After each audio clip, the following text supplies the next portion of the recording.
For 7 freezing nights, something came to my door, not scratching, not growling, just waiting. When I finally opened it, I found a massive black panther staring straight at me. I thought it was hunting.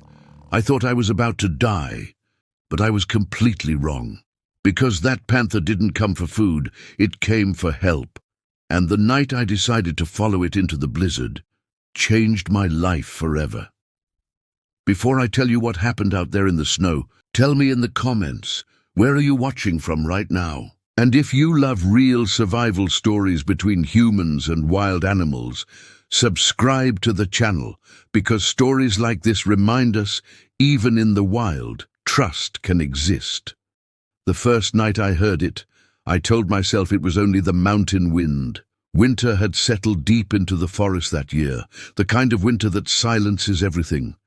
Birds vanished, rivers hardened into glass, and even the old pine trees seemed too frozen to whisper. My cabin stood alone at the edge of that endless white, just as it had for nearly 30 years, far from the nearest village and farther still from any comfort, except the routines I had built with my own aging hands. Nights were usually predictable, the slow ticking of the iron stove, the occasional crack of shifting timber, and the long, uninterrupted quiet that only true wilderness understands. But sometime past midnight, as the fire dimmed into red embers, a sound broke through the stillness, not loud, not frantic, just deliberate, a soft compression of snow. Then another, slow, heavy, measured, footsteps. At my age, you learn not to rush towards strange noises. I sat upright in my chair, listening carefully, my breath unconsciously growing shallow, as if the dark itself might hear me breathing. The steps stopped just outside the porch. No scratching, no growling, only presence. Minutes passed, or perhaps longer. Time behaves strangely when fear begins to stretch it. Finally, I reached for the lantern beside me. Its small flame flickered alive, casting long, trembling shadows across the wooden walls. I remember telling myself it was probably a deer seeking shelter from the cold. Hunger drives animals closer to men in winters like this. Yet something deep in my chest disagreed. When I opened the door, the cold struck first, sharp and merciless, filling my lungs like shattered glass. Then my lantern light fell upon it, and the world seemed to narrow into a single impossible moment. A black panther stood at the edge of my porch. It was enormous, larger than any I had seen in all my decades near these forests. Snow dusted its dark coat, but it did not shiver. Its muscles were still, coiled beneath that midnight fur, and its eyes, God help me, its eyes reflected the lantern glow like 2 quiet flames. Predators usually carry a certain tension, a readiness to spring or flee. But this one simply watched me, not with hunger, not even with warning, with intention. Every instinct I possessed told me to step back inside, bar the door, and wait for dawn. Yet I could not move. We remained there, 2 aging creatures beneath the falling snow, studying one another in a silence so complete I could hear my own heartbeat. "Go on," I whispered, my voice barely forming in the frozen air. "There's nothing for you here." The panther blinked once, slow and calm. Then, after what felt like an eternity, it turned away. No sudden motion. No sound except the faint crush of snow beneath its weight. It disappeared into the tree line as quietly as it had come, swallowed by the storm and shadow. I did not sleep after that. At sunrise I searched for tracks, half hoping I had imagined the whole encounter. But the prints were there, massive and unmistakable, circling my cabin, lingering near the door. That should have been the end of it. But the next night, it came back. I tried to convince myself the first visit meant nothing. The wilderness is full of movements we never understand, patterns that belong only to the animals who survive it. Still, all that day, a quiet unease followed me like a second shadow. Even while chopping wood, I found my eyes drifting toward the tree line. The forest looked ordinary enough. Frozen branches, pale sunlight scattered across untouched snow.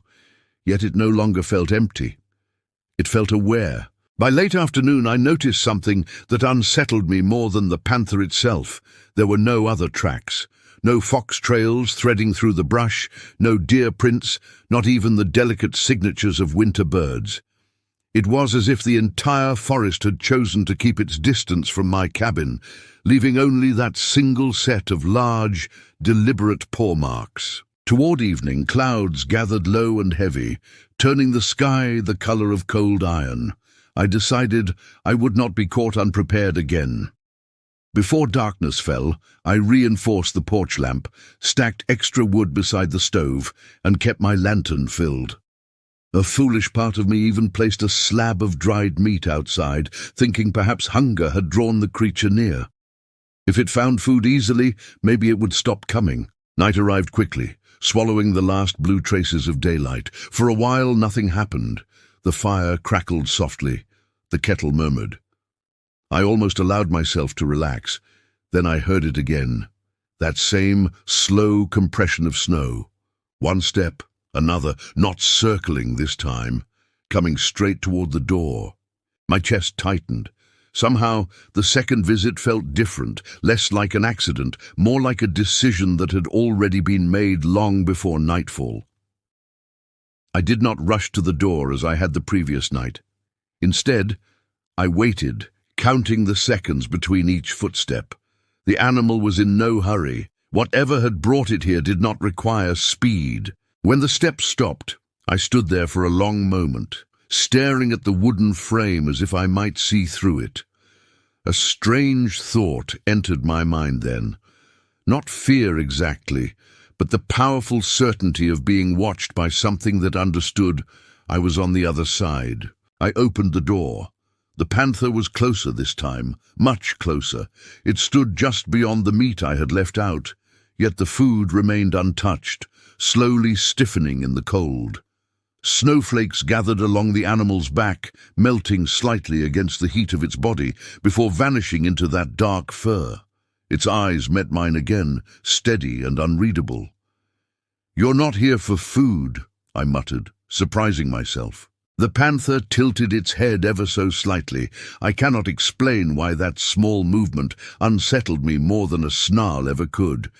There was awareness in that gaze, a patience that felt almost human. We remained frozen in that silent exchange until a gust of wind swept across the clearing, lifting powdery snow between us like drifting smoke.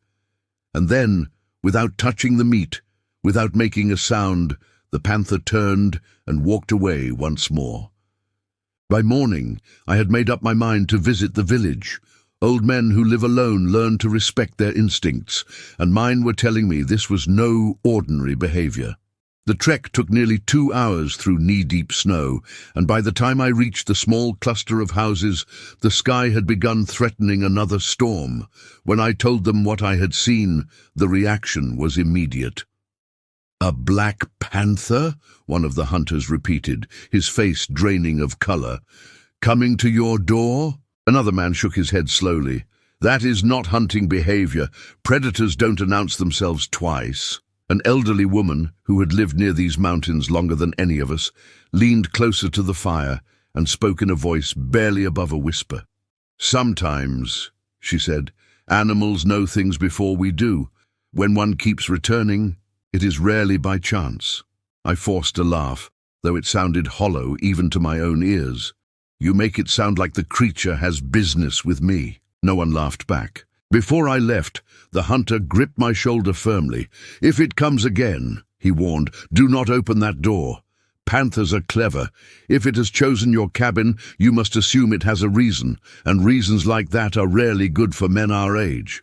The walk home felt longer, darker. As dusk began to fall, the wind picked up with a low, rising howl that curled through the trees. Snow started again, thicker now, relentless, and deep down, beneath layers of reason and denial, I knew it was coming back. The third night arrived with a storm that did not simply fall from the sky. It seemed to rise from the earth itself. By late afternoon, the wind had grown restless, prowling through the forest with long, mournful cries that bent the tall pines and sent loose snow spiraling across the clearing. I had seen many winters in this cabin, survived blizzards that buried the porch entirely, but something about this one felt different, almost deliberate, as if the mountain were gathering its strength for a single, punishing blow. I barred the shutters before sunset and fed the stove until the iron glowed faintly red. The hunter's warning echoed in my thoughts. Do not open that door. I repeated it to myself while checking the latch twice, then a third time. Yet even as I tried to focus on small routines, slicing bread, pouring tea, adjusting the lamp, my attention kept drifting outward, toward the white chaos building beyond those wooden walls. Darkness fell early, swallowed whole by thick clouds. Soon, the world outside vanished entirely, replaced by the relentless roar of the blizzard. Snow struck the cabin in heavy waves, rattling the roof, piling against the windows, until the glass trembled softly in its frame. It was the kind of storm that erased tracks within minutes, the kind that could steal a traveler's sense of direction and quietly lay them down to freeze. No animal would willingly move through weather like this. At least, that is what I believed. The sound came later than before, nearly midnight, so faint at first that I wondered if the wind itself had learned how to imitate footsteps. But then it came again, a slow, crushing step, then another. My stomach tightened. "No!" I whispered, already knowing. Against all reason, against the violence of the storm, something was walking toward my cabin. For a long moment I remained seated, hands gripping the arms of my chair as the steps drew nearer. Each one carried a strange weight. Not hurried, not desperate, purposeful. The hunter's voice returned to me, sharper now. "If it has chosen your cabin, you must assume it has a reason."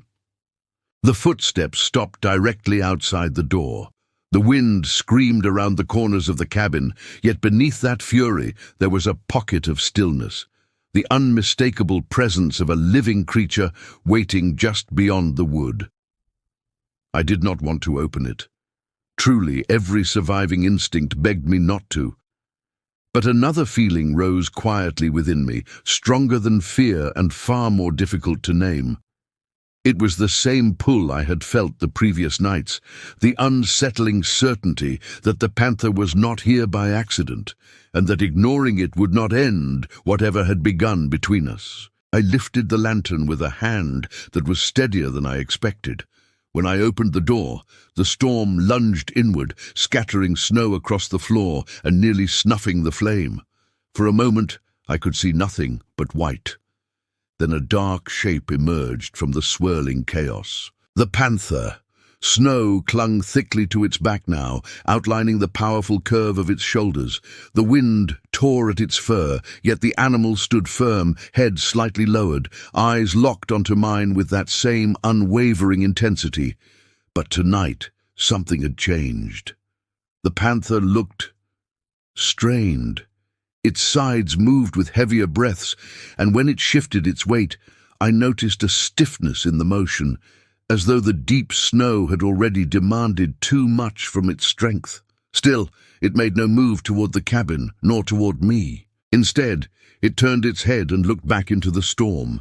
Then it glanced at me again, back toward the forest, and once more at me. The meaning was so clear that a chill ran deeper than the winter air. "You want me to follow you?" I said before I could stop myself. The panther blinked slowly, snow collecting along its whiskers. It took a few steps away from the porch, then paused and looked back again, waiting. No wild predator waits for a man. The wind howled louder, whipping snow between us until the trees themselves faded into ghostly outlines. To step into that storm would be foolish, possibly fatal. At my age, a fall in snow that deep could mean never rising again. Yet as I stood there, I realized something even stranger than the panther's behavior. It had come despite the blizzard. Whatever reason drew it here was stronger than survival instinct. I hesitated at the threshold, heart pounding, the warmth of the cabin pressing against my back, while the frozen dark pulled at my face. "I can't," I muttered, though the words felt weak. For a moment the panther simply watched me. Then, slowly, it lowered its head, and in that instant I saw it, not clearly but enough. Exhaustion. Desperation. The animal turned without another sound and began walking toward the forest, its large form gradually dissolving into the white storm. I shut the door quickly, breath shaking, telling myself I had made the sensible choice.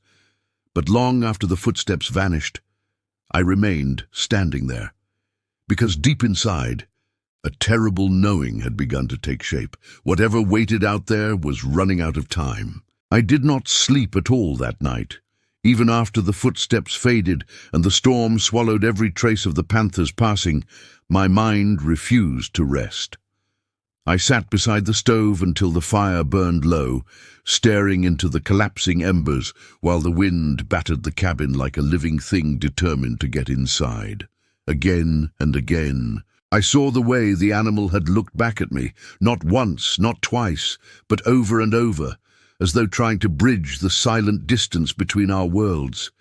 There had been no threat in its posture, no predator's calculation, only urgency, only that unbearable exhaustion. By dawn, the question was no longer whether I should go, but whether I could live with myself if I did not. The storm weakened slightly with the morning light, though the forest remained buried beneath a brutal, unbroken white. Snow had climbed halfway up the porch steps, and the air carried that dangerous stillness that often follows a night of violence, a quiet that feels less like peace and more like the aftermath of something that has taken what it wanted. I stepped outside and immediately saw them, fresh tracks, already softening under drifting powder, but still visible enough to follow. Larger than my hand, deep and uneven now, as if each step had cost the creature more strength than the last. I stood there for a long moment, the hunter's warning pressing against my thoughts. Do not open that door. But it was too late for warnings. Something inside me had already decided. "I'm a fool," I muttered, pulling my heavy coat tighter and gripping the old walking staff that had carried me through many winters. I packed a small satchel, rope, a blanket, a flask of hot tea, though I could not have said exactly why. Habit, perhaps, or the quiet understanding that whatever waited out there would not be ordinary. The cold struck harder once I left the small protection of the cabin. Each breath stung. Snow groaned beneath my boots as I began following the tracks toward the trees. At first the path was easy enough to see. The panther had not tried to hide its trail. But as the forest closed around me, the wind returned in restless gusts, sweeping loose snow across the ground until the prints blurred at their edges like fading memories. More than once I nearly turned back. Age has a way of speaking plainly to a man. My legs burned from pushing through drifts that sometimes reached my knees, and the staff trembled slightly in my grip whenever I paused to catch my breath.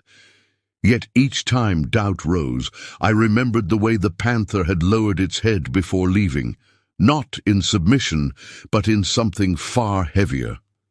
Need. The deeper I went, the quieter the world became.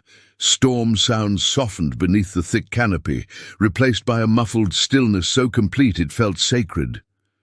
No birds called, no branches cracked. Even the wind seemed reluctant to disturb that frozen silence. Only my footsteps marked the passage of time. Then I noticed the tracks changing. They staggered. What had once been long, powerful strides now drifted unevenly from side to side. In one place the panther had clearly stumbled, the snow torn and scattered where its body must have dropped heavily before rising again. I crouched beside the mark, pressing my gloved hand into the hollow. It was fresh, too fresh. "You should have stayed wherever you were," I murmured, though I no longer knew whether I was speaking to the animal or to myself. Minutes later, or perhaps longer. Distance becomes strange in endless white. The trail dipped toward a narrow hollow between the trees where the wind had sculpted the snow into deep, curling banks. And that was when I heard it. At first, I thought it was only the air moving through the branches, a thin, trembling note, barely strong enough to exist. I held my breath. There it was again. Not wind, not an animal's call. A sound so fragile it seemed impossible it had survived the storm at all. Crying, faint, broken, almost swallowed by the cold. Every hair along my neck rose. I moved forward more quickly now, heart pounding with a sudden, dreadful clarity. The tracks led straight into the hollow, where the snow lay piled unnaturally high, as if something beneath it had tried, and failed, to disturb its weight. And then I saw her. The panther lay partially sheltered against the drift, her dark body stark against the white, sides heaving with slow, labored breaths. Up close, the exhaustion I had glimpsed the night before was unmistakable. Ice clung to her fur. One foreleg trembled faintly, whether from cold or strain I could not tell, yet when her eyes found me, they sharpened, not with aggression, but with the last fierce thread of awareness. She did not growl, did not bare her teeth. She simply looked toward the mound of snow beside her, then back at me. The crying came again, weaker now. Understanding struck so suddenly it stole the air from my lungs. "You brought me here," I whispered. For a moment neither of us moved. The forest seemed to lean inward, listening. Slowly, carefully, I stepped closer to the drift and drove my staff into the snow. It met resistance almost immediately, not earth, not stone. Something small. My hands began digging before my thoughts could catch up, throwing aside heavy clumps, ignoring the bite of cold seeping through my gloves.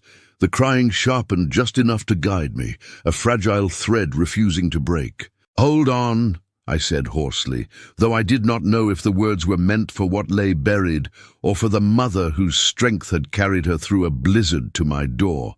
Behind me, the panther watched without moving, her breath slow, her great head lowering at last onto the snow, as if the journey, the desperate, impossible journey, had finally reached its end. The snow was heavier than it looked, packed tight by the night's fury until each handful felt like lifting stone.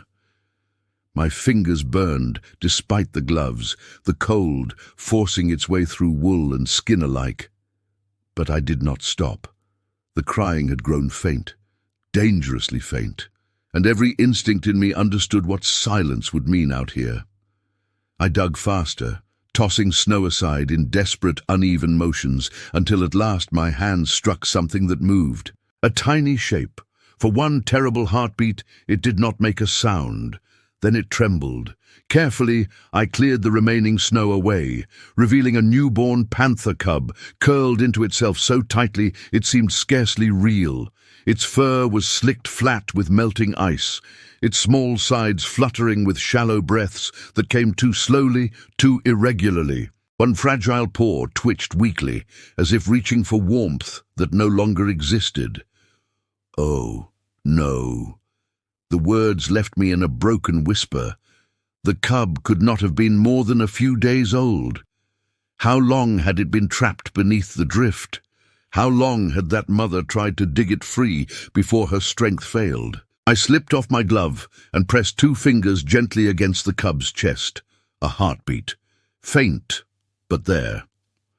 Relief surged through me so sharply it nearly brought me to my knees. "You stubborn little fighter," I murmured, pulling the blanket from my satchel with clumsy haste. My hands shook as I wrapped the cub carefully, tucking the fabric around its trembling body and drawing it close against my coat. Almost immediately, I felt the fragile warmth of it seep through the layers, so slight it seemed impossible that life could burn so quietly. Behind me, snow crunched. I froze. Slowly, I turned my head. The mother had lifted herself. The effort alone looked agonizing. Her legs quivered beneath her weight, and for a moment I feared she might collapse again. Our eyes met, closer now than ever before, and in them I saw something I will never forget for the rest of my days. Not wildness, not rage, trust. No creature of the forest gives that easily, least of all to a man. Yet she made no move toward the cub, no warning sound, no flash of teeth.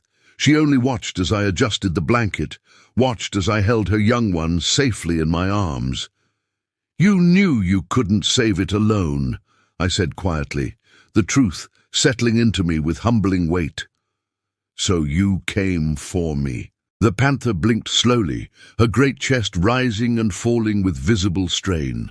Snow gathered along her whiskers, but she did not shake it away. Every ounce of her remaining strength seemed fixed on a single question.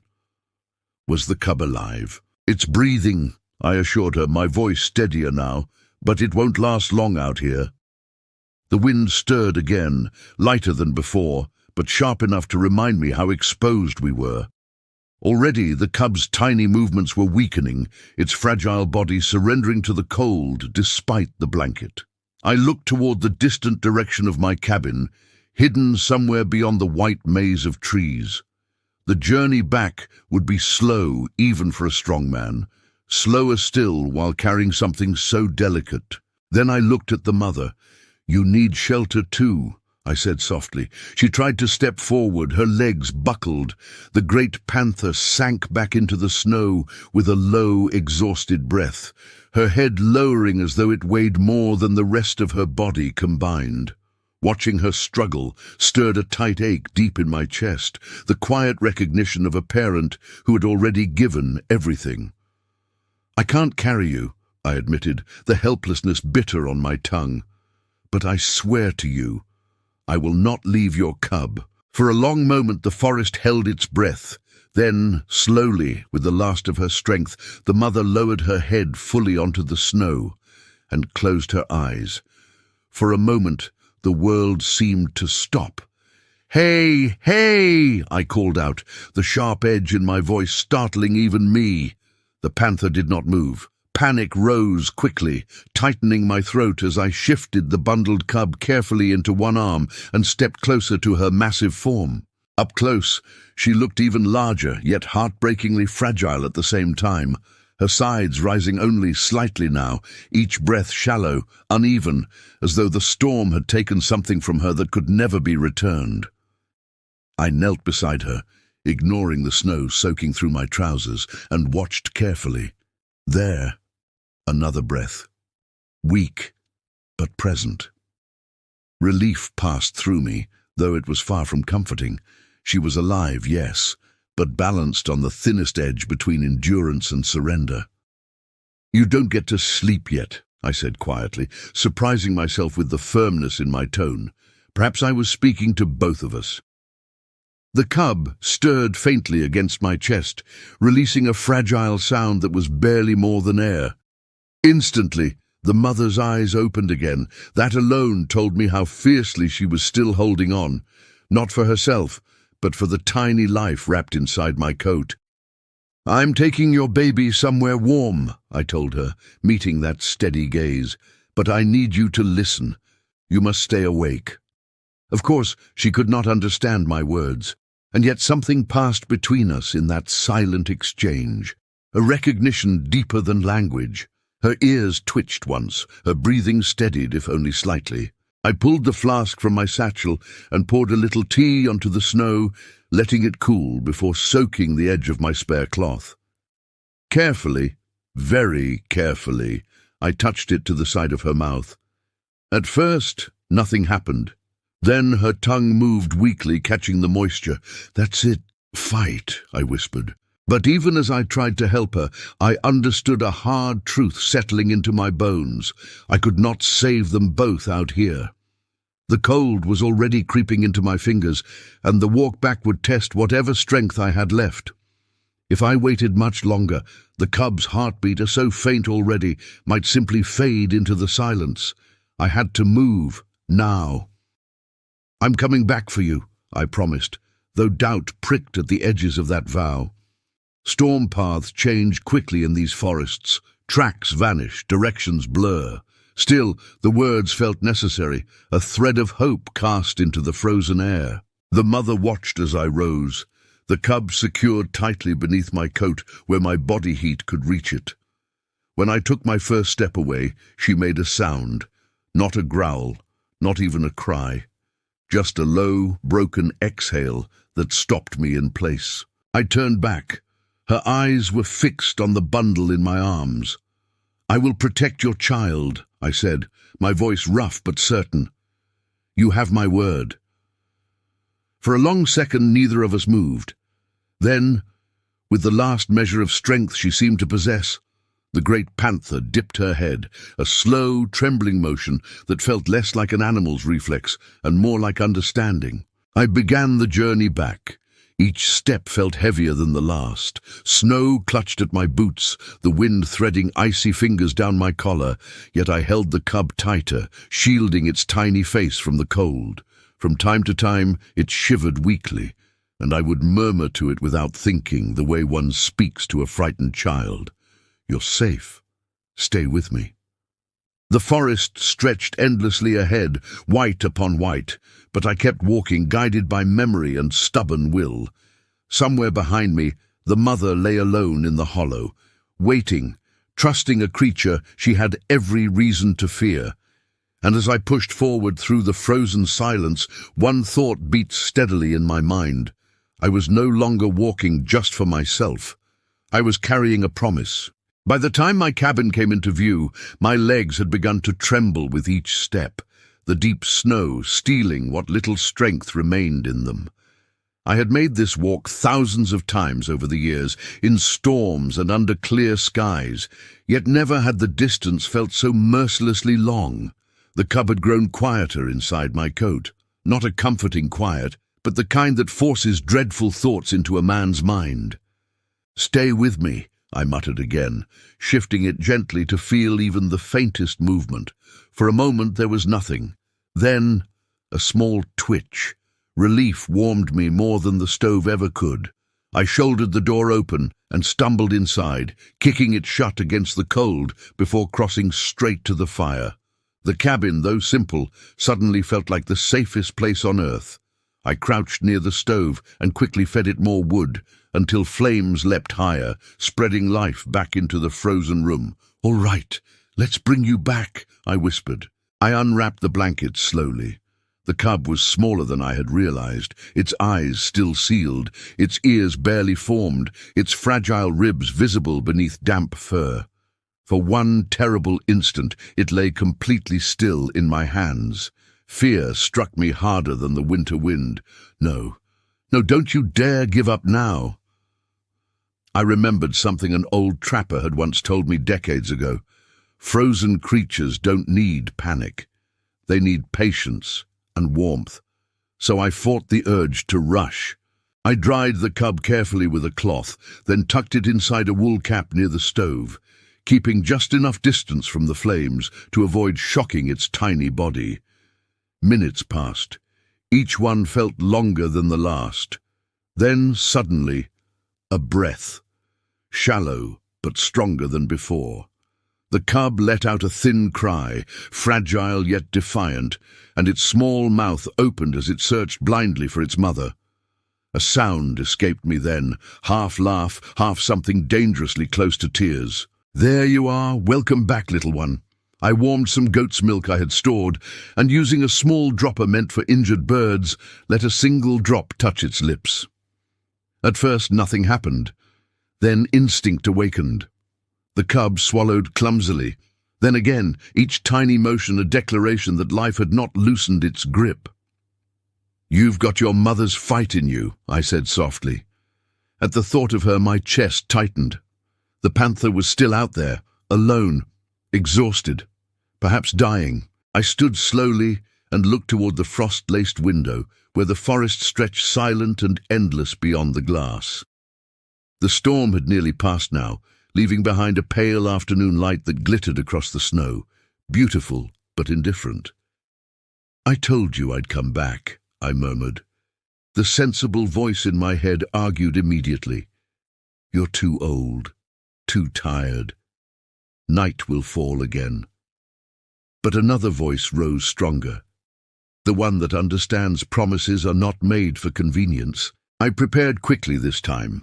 More blankets, a length of rope, the small wooden sled I used for hauling timber. If she still breathed, I would not leave her there. Before stepping outside again, I paused beside the stove and looked down at the cub, now sleeping in the gentle warmth, its breathing steadier. "Your mother came to my door," I said quietly. "Now it's my turn to go to hers." The cold met me like a wall as I stepped back into the clearing, but I did not hesitate, because somewhere in that vast white silence, a mother was waiting. The trail was harder to see now. What had once been deep, unmistakable tracks were nearly erased beneath fresh layers of drifting snow, and more than once I feared I had wandered too far to the left or right of the path I had taken before. The forest had that deceptive brightness that often follows a storm, sunlight spilling across untouched fields of white, every surface glittering so beautifully it almost hid how deadly the cold remained. I pulled the sled behind me, its wooden runners whispering across the crusted snow, each step driven less by strength and more by the quiet refusal to break a promise. Age protested in my joints, and the long journey from earlier had already drained me. Yet something deeper carried me forward, the memory of those steady, golden eyes watching as I walked away with her cub. When I finally reached the hollow, the stillness struck me first. Storm silence is different from ordinary quiet. It feels heavier, as if the world itself is listening. For one terrible second, I saw no movement at all, only the curved drift where she had lain. Fear clenched my chest, and I forced myself to move faster, abandoning the careful pace I had tried to maintain. Then I saw her. She had not moved far, only enough that her body now curled slightly toward the place where the cub had been buried, as though even in her failing strength she had tried to keep that space protected. Snow traced the outline of her powerful form, softening the sharp rise of her ribs. Her eyes were closed again. I dropped to my knees beside her. "Hey, I came back," I said, my voice unsteady despite everything in me trying to remain calm. For a heartbeat, nothing happened. Then her ear flicked. It was such a small motion, yet it sent a surge of relief through me, so strong it nearly stole my breath. Her eyes opened slowly, and when they found me, there was no confusion in them. Only that same quiet recognition, as if some part of her had known I would return. "You stubborn old girl," I murmured gently. Up close, I could see how close to the edge she truly was. Each inhale trembled. Frost clung to the edges of her whiskers. One foreleg bore a shallow gash, likely earned while digging frantically through ice for her young. No wonder she had collapsed. She had fought the mountain itself and refused to lose. "I brought help," I told her softly, though the sled behind me must have already explained my intent. Moving slowly, always slowly, I slid the thick blankets beneath her as best I could. Every instinct warned me how dangerous this was. Even weakened, a panther is no small thing. Yet she did not resist. When my arm brushed her shoulder, she merely watched, her breathing steadying as if surrendering the last of her vigilance. "Easy now. Let me carry the burden for a while." It took longer than I cared to admit to maneuver her onto the sled. More than once I had to stop, lungs burning, the cold biting through my gloves. But at last, with a final effort that left my arms trembling, her weight settled across the wood. As I secured the rope, she turned her head slightly toward me, and then something happened that I will carry with me to whatever days remain in my life. The great panther lowered her head and pressed it weakly against my boot. Not a collapse, not an accident, a gesture. Gratitude does not belong only to humans. I know that now. "You're safe," I whispered, my throat tightening. "Both of you are safe." The journey back was the slowest walk I have ever taken. The sled dragged heavily, catching on hidden ridges of ice, forcing me to lean my full weight into every pull. More than once I wondered if my strength would simply give out and leave us stranded between forest and shelter. But each time doubt crept in, I thought of the cub sleeping by my stove. and the mother who had crossed a blizzard rather than abandon it. Step by step, the cabin grew larger through the trees, until at last its dark outline broke the endless white. I cannot describe the relief that filled me when we reached the porch. Inside, warmth wrapped around us almost instantly. I positioned her near the stove atop layered blankets, keeping enough distance so the heat would not overwhelm her. For several long minutes, she did not move at all. Then her breathing deepened. The cub stirred from its small nest, as if sensing her presence before sight or sound could confirm it. I carried the tiny bundle closer, kneeling carefully as I placed it within reach of her lowered head. The moment its faint cry touched the air, her eyes opened fully, life returned to them. She lifted her muzzle with visible effort and touched the cub gently, releasing a low sound that vibrated through the quiet cabin. Not quite a growl, not quite a purr, but something ancient and unmistakably tender. The cub answered with a fragile wriggle, pressing blindly toward her warmth. In that instant, the cabin no longer felt like mine. It felt like something shared, a fragile sanctuary forged by storm and trust. I sank into my chair, exhaustion finally claiming its due, yet my chest felt lighter than it had in years. Outside, the forest glittered beneath the fading sun, indifferent as always, but within those walls, two wild hearts beat steadily against the cold. Sometimes in this vast world, survival is not about strength alone. Sometimes it is about choosing not to turn away. And as I watched the mother curl herself protectively around her rescued cub, I understood something with a clarity that only the wilderness can teach. On the first night, she had not come to my door as a predator. She had come as a mother with nowhere else to go, and without a single word between us, we had saved each other.